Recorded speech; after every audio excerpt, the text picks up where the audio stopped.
할렐루야. 오늘도 말씀 속에서 우리를 찾아오시는 하나님 만날 수 있기를 축복합니다. 목회자로서 장례를 치를 일이 참 많습니다. 그런데 제 기억에 지워지지 않는 장례식이 있습니다. 백혈병으로 세상을 떠난 9살 여자아이의 장례식이었습니다.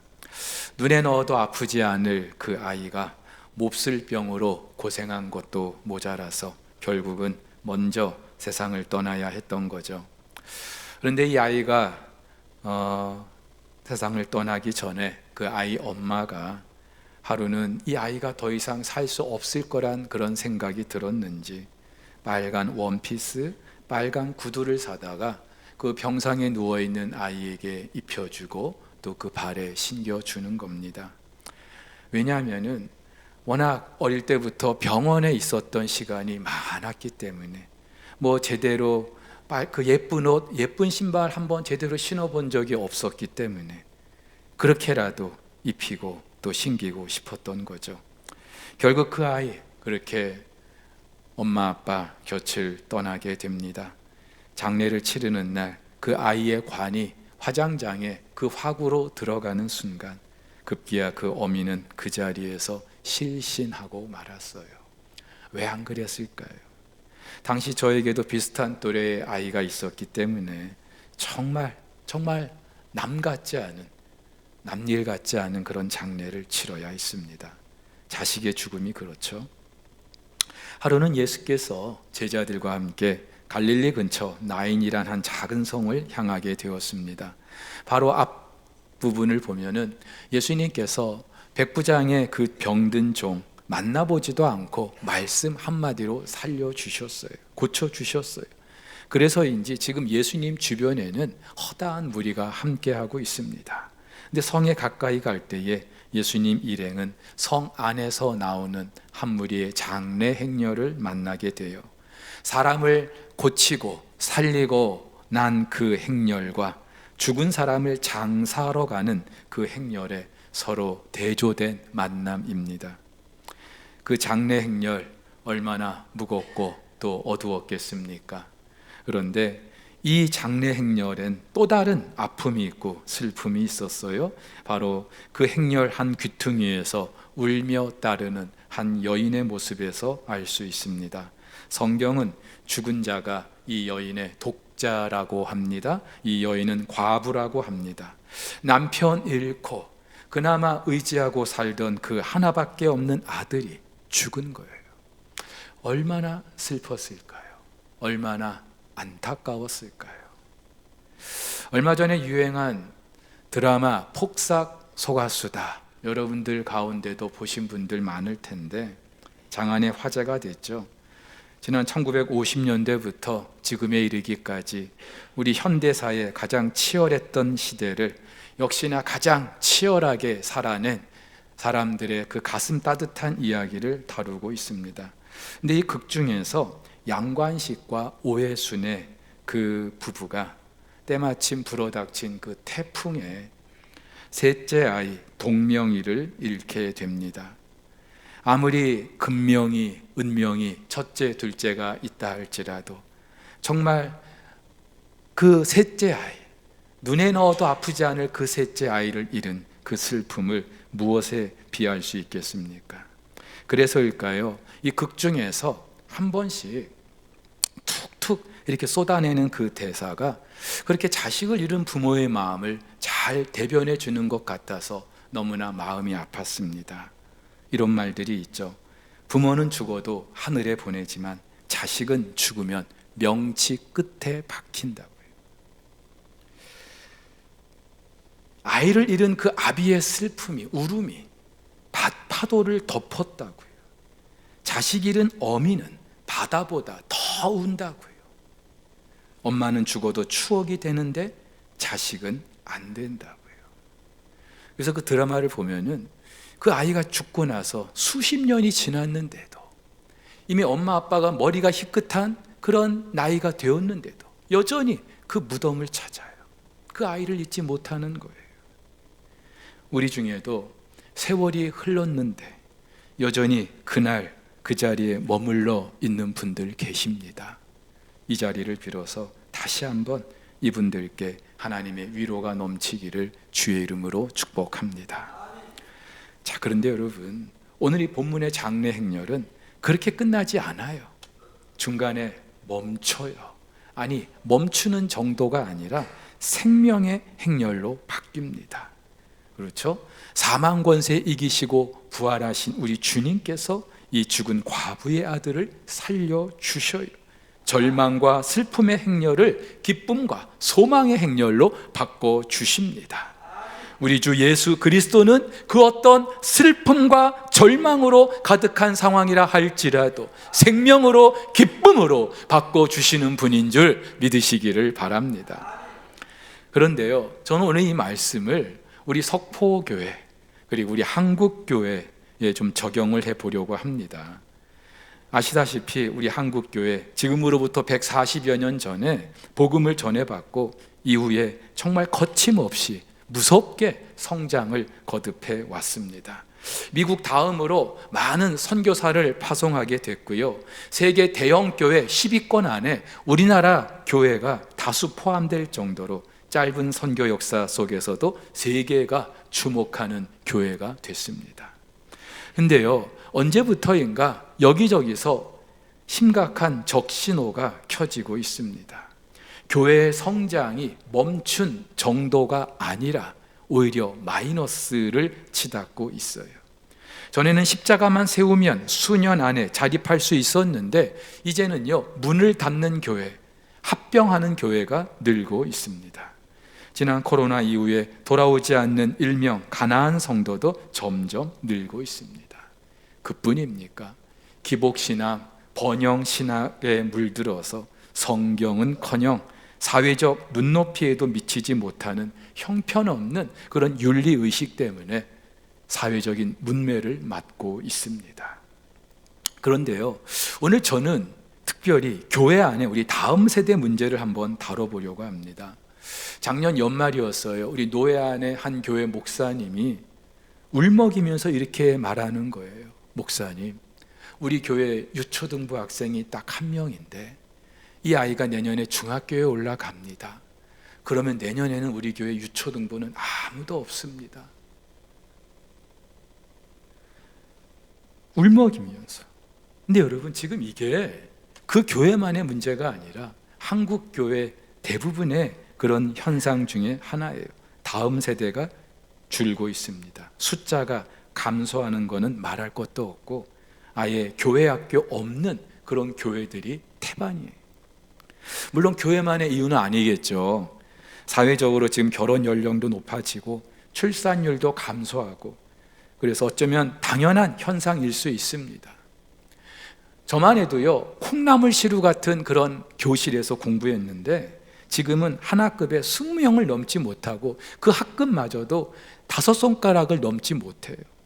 시골은 물론이고 대도시에서도 폐교하는 학교들이 속출하고 있습니다. 그 중에 출산율 제일 낮은 도시가 부산인 거 여러분 알고 계시죠? 상황이 이렇다 보니까 이제는요, 교회 학교 형편이 마치 죽은 자를 장사하러 가는 그런 장례 행렬 분위기가 감지되고 있어요. 지금 우리가 맡고 있는 교회의 현실입니다. 무엇보다도 앞으로 한 세대가 지나고 난 뒤 우리의 가정 또 우리 교회 영적인 기상도가 어떻게 달라질까요? 여러분, 우리 대한민국 인구 분포가 여러분도 아시다시피 전에는 피라미드 구조였어요. 근데 갈수록 이제 역삼각형, 오히려 항아리 형태로 다음 세대 숫자가 줄고, 그나마 중간에 있는 이 많은 세대는요, 베이비붐 세대라서 많은 것. 여러분, 교회도 마찬가지죠. 우리 석포교회도 여러분 눈여겨보신 분들은 잘 아실 거예요. 근데 우리 기성세대들이 이렇게 예수님 믿다가 우리 하나님 부르심을 받고 나면 누가 이 교회를 이끌어 가겠습니까? 제가 새벽마다 참 너무 안타까워요. 이 새벽에 기도하시는 분들, 기도의 자리를 찾으시는 분들 보면은 대부분 저보다 연세가 많으신 어르신들이에요. 근데 이 어르신들이 천년만년 사는 거 아니잖아요. 그나마도 이분들이 이 교회 기도의 자리를 지켜주니까 너무나 감사한데, 이분들이 한 분, 두 분 하나님의 부르심을 받고 나면 이 새벽에 누가 이 기도의 자리를 지켜줄까? 너무나 안타까운 거예요. 여러분, 한국교회의 소망이고 즐거움이었던 우리 다음 세대들이 사라지고 있어요. 떠나고 있어요. 어떻게 해야 될까요? 근데 저는 오늘 이 본문 속 어미의 모습에서 힌트를 좀 찾아보려고 합니다. 오늘 13절, 14절 이렇게 기록합니다. 주께서 과부를 보시고 불쌍히 여기사 울지 말라 하시고 가까이 가서 그 관에 손을 대시니 맨자들이 서는지라. 예수께서 이르시되 청년아 내가 네게 말하노니 일어나라.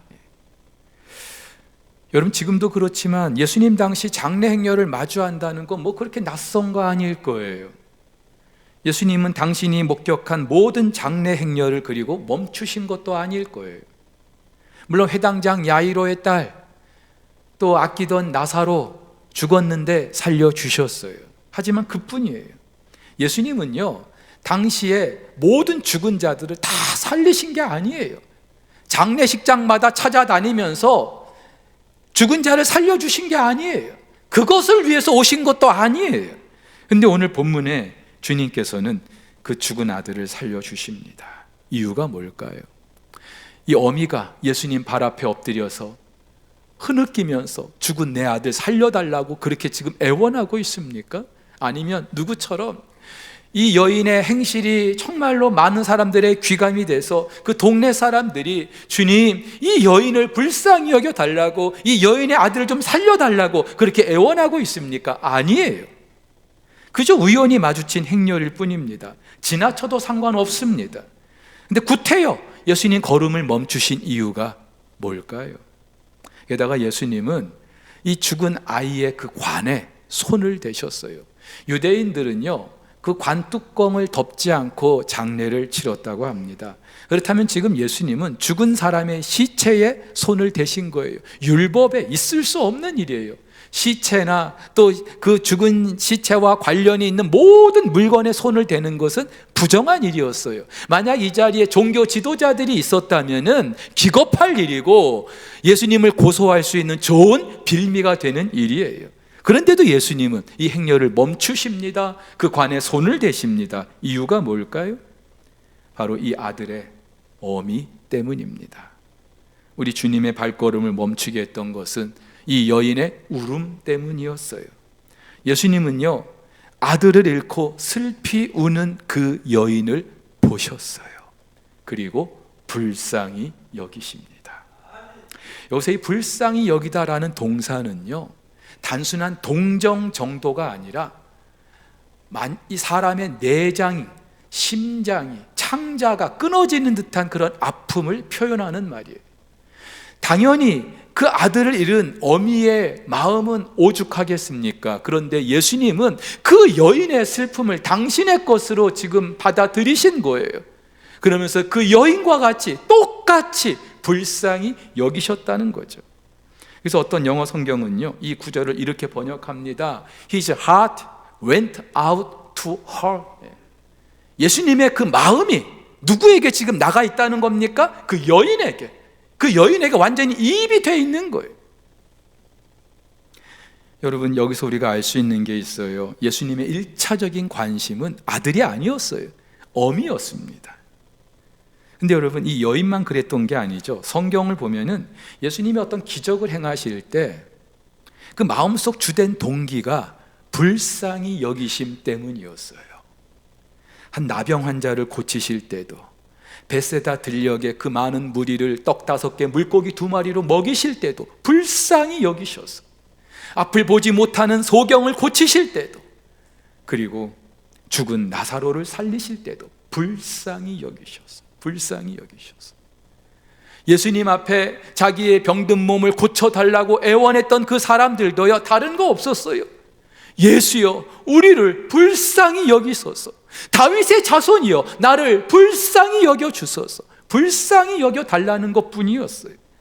사랑하는 우리 성도 여러분, 저와 여러분들이 하나님의 은혜를 받을 수 있는 방법은 오직 하나, 하나님께서 우리를 긍휼히 불쌍히 여겨주시는 것 외에는 없는 줄 믿습니다.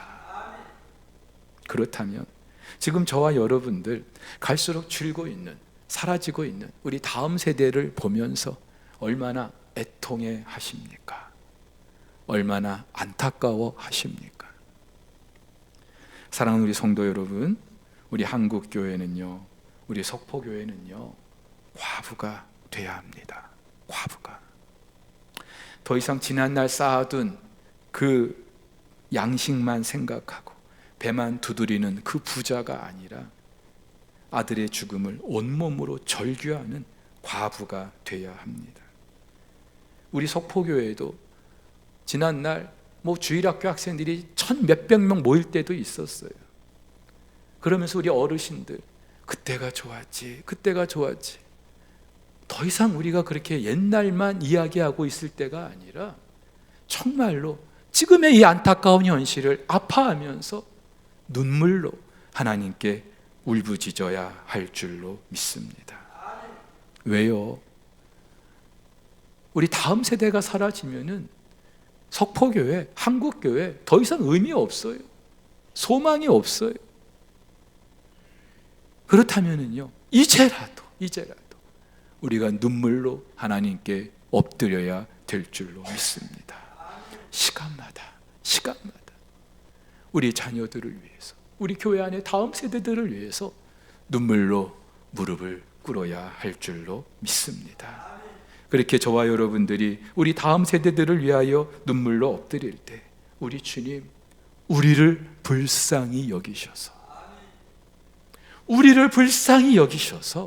우리 다음 세대 살려주실 줄로 믿습니다. 한편 예수님은요, 죽어 관에 누워있는 아들에게도 이렇게 명하시죠. 청년아, 내가 네게 말하노니 일어나라. 그러자 이 아이가 일어났어요. 앉았어요. 말도 합니다. 여러분, 이 청년, 죽었다가 살아난 이 청년 얼마나 자기도 놀랐을까요? 분명히 죽었는데, 그래서 자기를 지금 장례 치르러 가는 길인데 다시 살아났어요. 얼마나 놀랐을까요? 그리고 그렇게 다시 살아난 이 청년이 앞으로 이후에 어떻게 살았을까요? 여러분, 오늘 이 본문의 사건은요, 단지 아들을 잃은 한 여인뿐만이 아니라 그 아들의 삶에도 일대 변혁이 있게 하는 일이었어요. 이전과는 분명히 다른 삶을 살게 됐을 거예요. 왜냐하면 예수님을 만났기 때문이죠. 예수님을 경험했기 때문이죠. 그렇다면 여러분, 우리 기성세대가 해야 할 일은요, 다른 게 아니라 우리 다음 세대가 하나님을 만날 수 있게 해야 하는 줄 믿습니다. 하나님을 경험하게 해야 되는 줄 믿습니다. 하나님을 알게 해야 하는 일인 줄 믿습니다. 당장에 우리 아이들이 좋은 학교, 좋은 직장에 들어가서 사회적으로 내로라 하는 그런 자리에 앉는 것도 참 중요한 일입니다만은 그것보다 더 중요한 것, 이 아이들이 삶의 주인이 하나님이심을 알게 해야 하는 거예요. 아무리 남 부러워하는 그런 자리에 올란다 할지라도 하나님 알지 못하면은요, 자기도 그렇고 주변 사람들도 그렇고, 아니 그 영향력이 크면 클수록 그 영향력 안에 있는 사람들은 다 망치게 할 거예요. 살리는 게 아니라 오히려 죽게 할 거예요. 지금 우리가 보고 있잖아요. 이 사회의 엘리트들이 얼마나 이 사회를, 이 나라를 망치고 있는지, 그 중에 그리스도인들이 얼마나 많은데 우리 보고 있잖아요. 그들이 왜 그럴까요? 하나님을 경험하지 못했기 때문이죠. 하나님을 알지 못하기 때문이겠죠. 사랑하는 우리 성도 여러분, 신앙생활은 하나님을 경험하는 거예요. 근데 하나님을 경험하기 위해서는요, 반드시 말씀을 들어야 합니다. 하나님 말씀을 듣지 않고 우리는 하나님을 경험할 수가 없어요. 무엇보다도 믿음은 들으면서 생기기 때문이죠. 믿음은 제대로 된 믿음이 제대로 된 그리스도인으로 살게 해주기 때문이죠. 가만히 한번 생각해 보세요. 우리 자녀들이 과연 일주일에 얼마나 하나님의 말씀을 읽고 듣고 있을까요? 자녀가 있는 우리 부모님들, 지금 자녀들 각 부서에 예배 드리게 하고 지금 이 자리에 같이 예배 드리고 계실 텐데, 그나마 주일날 부모님 따라서 예배의 자리에 오는 그 친구들은 그나마 괜찮아요. 근데 여러분, 그것도요, 일주일에 단 한 번이라면, 1시간도 아니에요. 예배 참석해서 말씀 듣는 시간은요, 많아야 길어야 15분 내지 20분이 전부예요. 우리 한번 생각해 보세요. 일주일에 하루 24시간, 그 일주일에 그 시간 동안에 말씀을 들을 수 있는 시간이 고작 15분밖에 되지 않는다면, 그 말씀 듣고 어떻게 우리 아이들의 믿음이 자랄 수 있겠습니까? 그렇게 믿음이 없는 그 아이들이 만약에 이 다음에 이 사회를, 이 교회를, 우리 나라를 책임진다고 할 때에 무엇을 우리가 기대할 수 있겠습니까? 담임 목사로서 너무나 참 책임감이 커요. 근데 우리 자녀를 두신 부모님들에게 제가 부탁드리는데, 우리 자녀들의 신앙교육 너무 교회에만 의존하지 마십시오. 우리 아이 오늘 교회 보냈으니까 됐구나, 그마저도 안 하시는 분들 많이 계시지만, 여러분, 그것 가지고 우리가 만족해서는 안 돼요.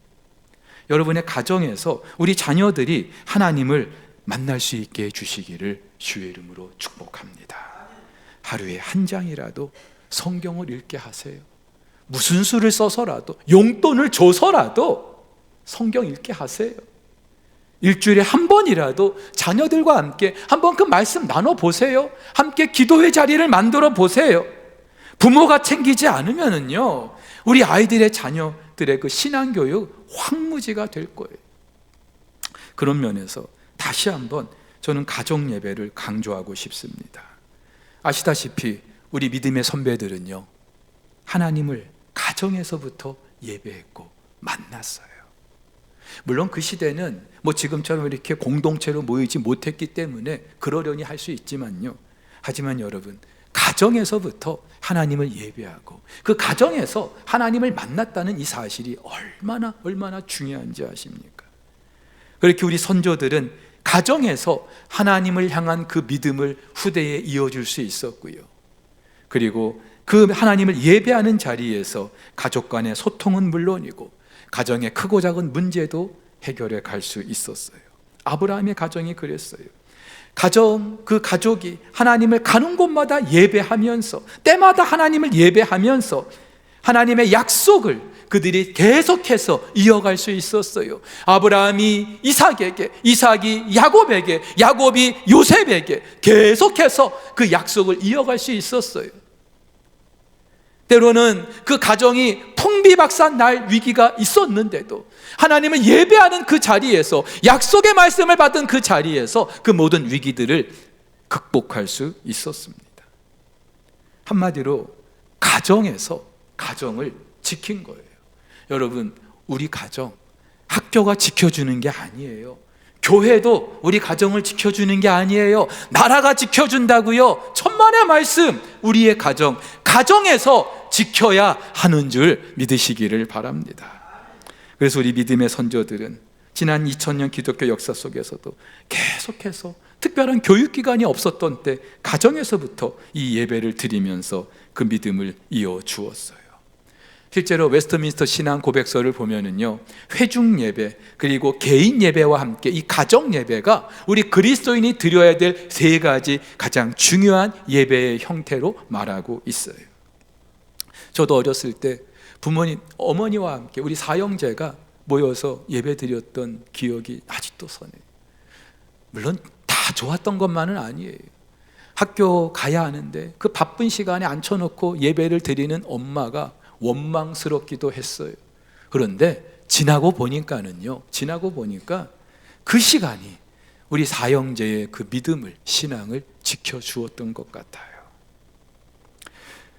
목사 가정이라고 여러분 다르겠습니까? 저희 아이들 다 출타에 있습니다. 눈에서 멀면 마음도 멀어지기 마련이죠. 게다가 이제 다 커가지고요, 부모가 한마디 하면은요 곧이곧대로 들을 나이도 아니에요. 이 아이들의 신앙을 챙긴다? 목사지만은 쉽지 않아요. 근데 참 감사한 것은 그래도 그렇게 떨어져 있는 아이들과 매주 한 번은 영상으로 예배를 드립니다. 사실 시간 맞추는 것도 쉽지 않아요. 처음에는 이래서 못할 수도 있고, 아빠 오늘은 좀 제가 바빠요, 못해요, 그랬어요. 근데 시간이 지나면서 그 시간에 함께 예배 드리는 것을 자기들이 경험하면서 이 시간이 참 귀하구나. 그래서 이제는요, 특별한 일 아니면, 정말 큰일 아니면 그 시간을 지키려고 서로 애를 쓰고 있어요. 어렵지 않아요. 함께 그냥 영상으로 하나님을 찬양해요. 한 주간 감사했던 제목을 나눕니다. 그리고 한 주간 자기가 묵상했거나 아니면 교회에서 들었던 목사님 설교, 은혜 받은 거 있으면 나눠요. 그리고 한 주간 또 이런 기도 제목이 있어요, 함께 나눕니다. 어렵지 않아요. 근데 그렇게 자연스럽게 이야기하면서 자기 이야기를 할 수밖에 없죠. 여러분, 아이들 불러놓고 우리 한번 얘기해 볼까? 얘기합니까? 한 주간 어땠니? 얘기합니까? 안 해요. 하지만 이런 예배의 자리를 통해서 감사의 제목을 나누고 기도의 제목을 나누면서 자연스럽게 자기 이야기를 할 수밖에 없는 거예요. 아이들과 소통이 되는 거예요. 그리고 가정에 어떤 문제도 있잖아요. 그러면 그냥 저희 부부는 솔직하게 꺼내놔요. 때로는 숨기고 싶은 것도 있지만 그냥 솔직하게 꺼내놓고 함께 기도해 주지 않으려, 함께 기도하는 거예요. 때로는 이 아이들이 은혜 받은 걸 나눌 때는요, 목사지만 제가 참 부끄러울 때도 있어요. 함께 기도하면서 그렇게 가정 안에서 아름다운 영적 자산이 만들어지는 거죠. 여러분, 이게 바로 우리가 세상 속에서 골리앗을 무너뜨릴 무기가 되지 않겠습니까? 여러분, 다윗이 골리앗을 무너뜨렸던 것 돌멩이라고 착각하고 계실 텐데, 돌멩이 맞죠? 하지만 여러분, 돌멩이가 골리앗을 쓰러뜨렸던 게 아니라 다윗의 입에서 선포된 말씀, 그리고 그 말씀이 만들어낸 그의 믿음이 골리앗을 무너뜨린 줄 믿으시기를 바랍니다. 사울의 갑옷, 창과는 비교할 수 없는 엄청난 무기. 그렇다면요, 우리 자녀들 세상 속에서 엄청난 골리앗과 싸워야 하잖아요. 우리 부모들도 마찬가지이지만 우리 자녀들이 맞서 싸워야 될 그 골리앗이 얼마나 대단합니까? 그래서 많은 부모들이 그 골리앗과 싸워 이기라고 이런저런 방법을 가르쳐줘요. 생존 전략을 가르쳐줘요. 이래야 너가 이길 수 있고, 이래야 네가 성공할 수 있고, 이래야 네가 살아남을 수 있어. 그런데 그게요, 골리앗을 무너뜨릴 돌멩이는 될 수 있겠지만은 절대로 그것을 가지고 골리앗을 무너뜨릴 수 없다는 사실, 여러분 알고 계시잖아요. 그들에게 필요한 거는요, 돌멩이가 아니라 믿음이에요. 감사하게도 저는 어렸을 때부터 어머니 덕분에 교회 부흥회 한다, 무슨 기도회가 있다, 빠지지 않고 참석을 했어요. 그러면서 자연스럽게 은혜의 자리를 찾다 보니까 자연스럽게 제가 은혜를 경험하게 됐고요, 기도하는 법을 배울 수 있었어요. 자연스럽게 제가 자라면서 힘들 때, 제 마음이 너무 고통스러울 때, 너무나 어려운 일이 있을 때 자연스럽게 하나님을 찾을 수 있게 됐어요. 왜? 경험을 했으니까. 근데 요즘은요, 우리 자녀들이 그렇게 하나님을 체험할 수 있는 기회가 없어요. 체험할 기회조차 없기 때문에. 머리로는 알지 모르죠. 근데 해본 적이 없어요. 할 줄을 몰라요. 여러분, 여호수아 다음 세대를 성경은 그냥 다음 세대라고 말하지 않고 다른 세대라고 하는 이유가 뭘까요? 하나님을 경험한 적이 없는 거예요. 우리 자녀들이 그래요. 이 자리에 계신 우리 기성세대 여러분들이 살면서 한두 번 하나님 은혜를 경험해 보셨기 때문에 어쩌면 남은 평생도 그 은혜로 살겠다고 하실 수 있겠지만, 그것마저도 한 번도 경험하지 못한 우리 자녀들이 어떻게 험난한 세상을 살아갈 수 있겠습니까? 부모가 하나님을 제대로 경험하지도 못했는데 자녀들이 어떻게 하나님을 만날 수 있겠습니까? 앞서 소개해드린 그 드라마 폭삭 소가수다에서 인상 깊었던 또 하나의 대사가 있는데, 에미에이비 싸가지는 대물림 된다는 거예요. 무슨 말이에요?